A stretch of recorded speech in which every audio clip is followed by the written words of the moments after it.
Hi hello నమస్తే, welcome back to our channel. నేను శిరీష. ప్రస్తుతం మన స్టూడియోలో ఉన్నారు హోమియోపతి డాక్టర్ భరద్వాజ్ గారు. సార్తో మాట్లాడదాం. Hi sir. హాయ్ అండి. సార్, స్ట్రెస్ వల్ల బాడీలో ఎలాంటి చేంజెస్ వస్తాయంటారు? రైట్. సో స్ట్రెస్ గురించి మనం తెలుసుకోవాలంటే కంప్లీట్గా ఈ బుక్ చదవాలండి. ఈ బుక్లో మనకు స్ట్రెస్ గురించి ఒక చాప్టరే ఉందన్నమాట. మనకు మెయిన్గా స్ట్రెస్ అనేది వచ్చినప్పుడు మన బాడీలో రెండు కెమికల్స్ రిలీజ్ అవుతాయి. దాన్ని ఒకటి అడ్రినలిన్ అంటాము, ఒకటి కార్టిజాల్ అంటాం అనమాట. ఈ అడ్రినలిన్ ఎస్పెషల్లీ కార్టిజాల్ వల్ల ఏమవుతుందంటే మీ ఇమ్యూనిటీ పడిపోవడము, మీ బాడీలో ఫ్యాట్ డిపాజిట్ కావడం, అంటే వెయిట్ గెయిన్ కావడము, ఇన్సులిన్ రెసిస్టెన్స్ పెరగడము. సో తర్వాత ఈ ఫ్యాట్ డిపాజిషన్ వల్ల వచ్చే అన్ని ప్రాబ్లమ్స్, ఫర్ ఎగ్జాంపుల్ విమెన్కి అయితే మెయిన్గా మనము ఫైబ్రాయిడ్స్ అంటాము, లేకపోతే బల్క్ యూటరస్ అంటాము, నెబోథియన్ సిస్ట్ అంటాము, ఎండోమెట్రియోసిస్ అంటాము, అడినోమయోసిస్ అంటాము. వీటికన్నిటికీ స్ట్రెస్సే one of the major reasons అనమాట. దాంతోపాటు వచ్చే లైఫ్ స్టైల్ డిజార్డర్స్, డయాబెటీస్ కానీ, షుగర్ కానీ, ఏవైతే వస్తున్నాయో థైరాయిడ్స్ కానీ, వీటన్నిటికీ ఈ స్ట్రెస్ అనేది one of the major reasons అనమాట. సో మీకు కన్నా స్ట్రెస్ కానీ ఈ ప్రాబ్లమ్స్ కానీ ఉంటే వెంటనే ఈ బుక్ చదవడం అనేది చాలా ఇంపార్టెంట్. ఈ బుక్లో మనకు 3 స్టేజెస్ ఉంటాయన్నమాట స్ట్రెస్లో: acute stress, medium stress, chronic stress అని. ఏ స్ట్రెస్ని ఎలా మెయింటైన్ చేసుకోవాలని క్లియర్గా మనం డిస్క్రైబ్ చేస్తామన్నమాట. సార్, చాలామందికి నిద్ర సరిగ్గా పట్టదు. ఒకవేళ నిద్ర లేని సమస్య ఏదైనా ఉంటే ఇదేమన్నా మన హెల్త్కి ఎఫెక్ట్ పడుతుందంటారా? సో మనము ఈ బుక్లో ఏం చేసామంటే డిఫరెంట్ చాప్టర్స్ ఉన్నాయి. సెకండ్ చాప్టర్ నిద్ర పెట్టామన్నమాట. First chapter diet, second chapter నిద్ర. ఎందుకు నిద్ర అంటే డైట్ తర్వాత నెక్స్ట్ ఇంపార్టెంట్ థింగ్ వచ్చి నిద్ర. ఎక్సర్సైజ్ కాదు, లైఫ్లో స్ట్రెస్ లేకపోవడం కాదు, ఆల్కహాల్, స్మోకింగ్, అడిక్షన్స్ కాదు. Second important thing for life is నిద్ర. ఈ నిద్ర వల్ల ఏమేం ప్రాబ్లమ్స్ వస్తాయంటే మనకు సింపుల్గా ఒక సైంటిస్ట్ ఏం చెప్తారంటే, మ్యాట్ వాకర్ అనే సైంటిస్టు, మీరు కనుక కరెక్ట్గా నిద్రపోతే మీకు 30 ఇయర్స్ ఉంటే మీ ఏజ్ అనేది 20 ఇయర్స్ వాళ్ళలాగా ఎంజాయ్ చేస్తారనమాట. నిద్ర సరిగ్గా లేకపోతే మీ ఏజ్ కనుక 30 ఇయర్స్ అయితే మీరు 20 ఇయర్స్ సీనియర్, అంటే 50 ఇయర్స్ వాళ్ళలాగా ఎలా ఉంటుందో మీ బాడీ అలా తయారవుతుంది.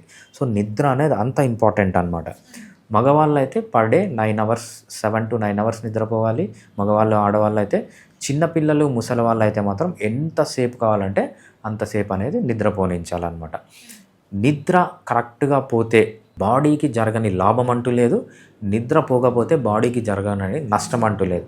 మీరు ఏ హెల్త్ పారామీటర్ అన్నా తీసుకోండి, ఇమ్యూనిటీ సిస్టమ్ తీసుకోండి, డైజెస్టివ్ సిస్టమ్ తీసుకోండి, రెస్పిరేటరీ సిస్టమ్ తీసుకోండి, కార్డియాక్ సిస్టమ్ తీసుకోండి, నర్వస్ సిస్టమ్, ఏ పార్ట్ అన్నా బాడీలో తీసుకోండి, మంచిగా నిద్రపోతే పాజిటివ్గా ఎఫెక్ట్ అవుతుంది.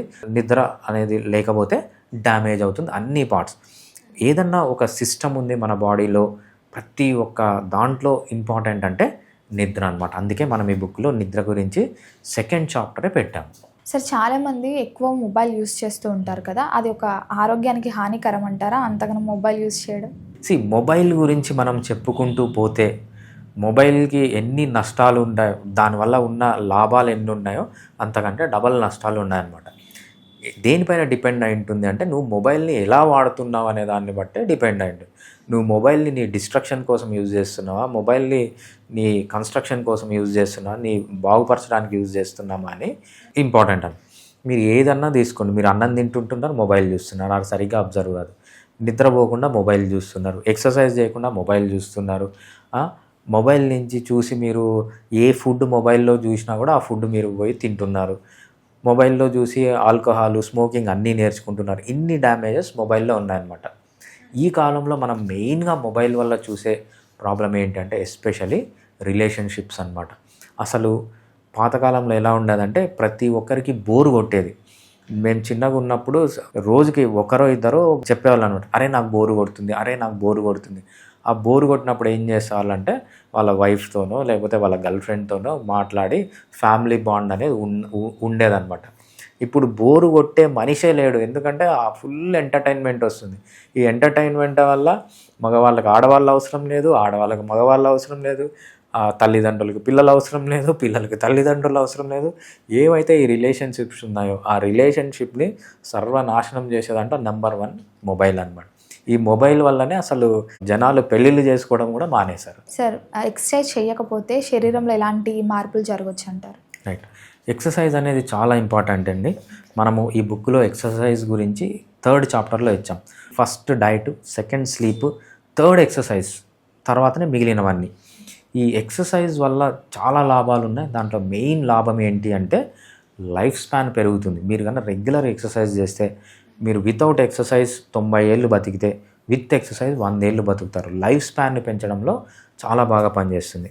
ఎస్పెషల్లీ యూత్ ఎప్పుడైతే డిప్రెషన్స్ కానీ, హార్ట్ బ్రేక్స్ కానీ, బ్రేకప్స్ కానీ ఉంటాయో, వీళ్ళు ఫస్ట్ చేయాల్సింది ఏంటంటే హెవీ ఎక్సర్సైజ్ చేయాలి. ఈ ఎక్సర్సైజ్ వల్ల ఏంటంటే మనకు మంచి హార్మోన్స్ రిలీజ్ అయ్యి, మంచి endocrine hormones, anti depressant hormones కూడా రిలీజ్ అవుతున్నాయి అన్నమాట. అది ఒక మేజర్ థింగ్. మీకు ఏ సిస్టమ్ బాగుండాలన్నా, డైజెస్టివ్ సిస్టమ్, రెస్పిరేటరీ సిస్టమ్ బాగుండాలన్నా డిఫరెంట్ వెరైటీస్ ఆఫ్ ఎక్సర్సైజ్ చేయాలి. మనకు 9 టైప్ ఆఫ్ ఎక్సర్సైజెస్ ఉన్నాయి. అవి ఏంటి అనేది ఈ బుక్లో క్లియర్గా మెన్షన్ చేసామన్నమాట. ఫస్ట్ అంటే అడాప్టేషన్ అంటాం, స్కిల్ అంటాము, మిడ్ డ్యూరేషన్ ఎండ్యూరెన్స్ అంటాము, లాంగ్ డ్యూరేషన్ ఎండ్యూరెన్స్ అంటాము, షార్ట్ డ్యూరేషన్ ఎండ్యూరెన్స్ అంటాము, స్ట్రెంథనింగ్ ఎక్సర్సైజెస్ అంటాము, పవర్ ఎక్సర్సైజెస్ అంటాము, స్పీడ్ ఎక్సర్సైజెస్ అంటాము, హైపర్ట్రోఫీ ఎక్సర్సైజెస్ అంటాము, లోకల్ ఎండ్యూరెన్స్ అని ఇలా 9 వెరైటీస్ ఆఫ్ ఎక్సర్సైజెస్ని ఈ బుక్లో క్లియర్గా మెన్షన్ చేస్తాం. ఎప్పుడే కానీ ఎక్సర్సైజెస్ మిక్స్ అండ్ మ్యాచ్ చేస్తూ ఉండాలి. ఎప్పుడు ఒకటే టైప్ ఆఫ్ ఎక్సర్సైజ్ చేయకుండా ఇన్ని వెరైటీస్ ఆఫ్ ఎక్సర్సైజెస్ చేస్తే అది మన న్యాచురల్ లైఫ్ స్టైల్ని, అంటే మనం అడవుల్లో ఉండేటప్పుడు ఎన్ని రకాల ఎక్సర్సైజెస్ చేసామో అవన్నీ మనం ఈ బుక్లో కవర్ చేసాం అన్నమాట. ప్రతి ఒక్కరూ వెరైటీస్ ఆఫ్ ఎక్సర్సైజ్ చేయడం వల్ల చాలా హెల్తీగా అన్ని సిస్టమ్, ఎస్పెషల్లీ ఇమ్యూన్ సిస్టమ్ కానీ, లైఫ్ స్పాన్ పెరగడం కానీ, డిప్రెషన్స్ నుంచి బయటికి పడడం కానీ ఎక్సర్సైజ్ ద్వారా జరుగుతుంది. సార్, ఎవరైతే ఎక్కువ స్ట్రెస్ ఫీల్ అవుతుంటారో వారికి హెల్త్ పరంగా ఎలాంటి ప్రాబ్లమ్స్ వస్తాయంటారు? రైట్. ఎక్కువ స్ట్రెస్గా ఫీల్ అయ్యే వాళ్ళకి ఏంటంటే ఫస్ట్ వాళ్ళ బాడీలో అడ్రినలిన్ అండ్ కార్టిజాల్ అనే హార్మోన్స్ రిలీజ్ అవుతాయి అన్నమాట. సో మనము ఈ బుక్లో స్ట్రెస్ గురించి 4th చాప్టర్ అనమాట. First diet, second sleep, third exercise, 4th chapter వచ్చి స్ట్రెస్ అనేది అంత మంచిది కాదనమాట. ఎప్పుడైతే ఈ అడ్రినలిన్లు, కార్టిజాల్ అనే హార్మోన్ రిలీజ్ అవుతాయో, ఈ ఎస్పెషల్లీ కార్టిజాల్ అనే హార్మోన్ ఏం చేస్తుంది అంటే బాడీలో ఫ్యాట్ డిపాజిట్ చేస్తుంది అనమాట. మీ మజిల్ బ్రేక్ డౌన్ అవుతుంది, ఫ్యాట్ డిపాజిట్ అవుతుంది. దీనివల్ల ఒబేసిటీస్ వస్తాయి. ఒబేసిటీ రావడం వల్ల విమెన్లో వచ్చే అన్ని డిసీజెస్, నెబోథియన్ సిస్ట్ కానీ, బల్క్ యూట్రస్ కానీ, ఎండోమెట్రియోసిస్ కానీ, అడినోమయోసిస్ కానీ, పీసీఓడీస్ కానీ, ఇవన్నీ ఒబేసిటీ వల్లనే వస్తాయి. అంతేకాకుండా బీపీ కానీ, థైరాయిడ్ కానీ, షుగర్ కానీ, ఇట్లాంటి వందల డిసీజెస్ మనకు ఈ ఒబేసిటీ, ఈ స్ట్రెస్ వల్లనే వస్తాయన్నమాట. స్ట్రెస్ అనేది మేజర్ థింగ్. స్ట్రెస్లో కూడా డిఫరెంట్ వెరైటీస్ మనం ఈ బుక్లో క్లియర్గా మెన్షన్ చేసాం. అక్యూట్ స్ట్రెస్ అంటాం, మీడియం స్ట్రెస్ అంటాం, క్రానిక్ స్ట్రెస్ అంటాం. అక్యూట్ స్ట్రెస్, మీడియం స్ట్రెస్ చాలా మంచివి, కానీ వాటిని ఎలా కంట్రోల్ చేసుకోవాలని నేర్చుకోవాలి, అది ఈ బుక్లో ఉంటుంది. క్రానిక్ స్ట్రెస్ అనేది హైలీ డేంజరస్. క్రానిక్ స్ట్రెస్ ఉన్నప్పుడు ఎలా దాన్ని ఐడెంటిఫై చేయాలి, ఇది క్రానిక్ స్ట్రెస్ అని మనం ఎలా ఐడెంటిఫై చేయాలి, దాంట్లో ఎలా బయటికి రావాలనేది కూడా చాలా ఇంపార్టెంట్ అన్నమాట.